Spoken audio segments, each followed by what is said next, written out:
Jrue Holiday has been traded to the Boston Celtics, and this is coming on the heels of the Damian Lillard trade that sent him from the Bucks to the Portland Trailblazers. And now the Trailblazers are adding on to their big haul of players and picks from the original Damian Lillard trade. Now, with this deal with the Boston Celtics, they get Malcolm Brogdon, Robert Williams, the 2024 pick from the Golden State Warriors, and the 2029 Boston Celtics unprotected first round pick. We talked about in the offseason of 2022 how the Celtics lacked an orchestrator of the offense. They tried it with Marcus Smart. He's a little bit too erratic, but he needs to focus on the defensive side as well. So they brought in Malcolm Brogdon, and he was pretty good to start the year. I thought maybe that was a missing piece, but then he got injured, kind of fell out of the rotation, fell out of favor, and now he's been shipped out. And they're bringing in Jrue Holiday, and this is a massive upgrade. You're still getting a highly productive player, and Jrue is a two-way player. He can lock down a lot of good players on the perimeter, and now I think his biggest task with his new team will be guarding the new point guard of his former team in Damian Lillard. Boston and Milwaukee will probably be going head-to-head at some point in the Eastern Conference playoffs, and that could be in the conference finals. We'll see.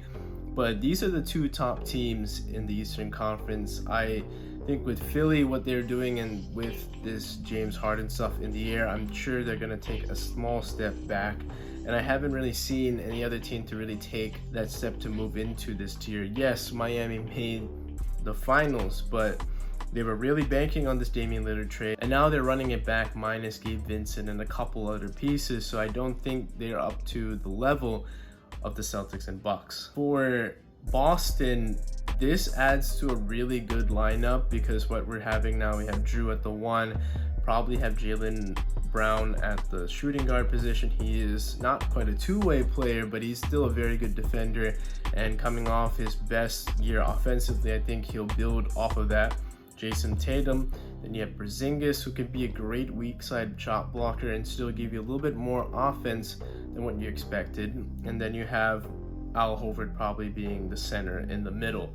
Great lineup. I think head-to-head, I still give it to the Milwaukee Bucks, because you give up the defense from Jrue Holiday, but you get so much more offense, and that's going to be a really good matchup to see. Now, remember though, in 2018, Jrue was on the New Orleans Pelicans and Damian Lillard was still on the Portland Trailblazers, and these two teams went head to head.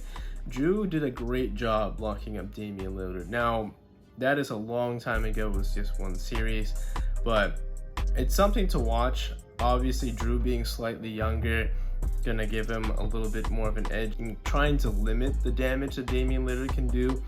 And Dame has had some injury issues in the last couple of years, but I do expect him to have a pretty healthy season. We'll see 60 to 65 games, and highly productive player, more than what you get on the offensive side with Jrue Holiday. For the Trailblazers, this adds on to what is a great haul for the original trade. I think Robert Williams is a pretty solid rim protector. He just wasn't enough in terms of availability for the Celtics, who have championship aspirations. And then you get Malcolm Brogdon, who I think could also be a trade piece as well, even Robert Williams, but more Malcolm Brogdon, because what he can do is just be that orchestrator. I think maybe he'll at least stay on to start off with the Trailblazers, be a great mentor to Scoot Henderson and then Anthony Simons. It's a good little haul for what you're getting, and I think it's going to really help their rebuild and try to come back, not now, but in 2-3 years time. We could be talking about the Trailblazers back in the NBA playoffs.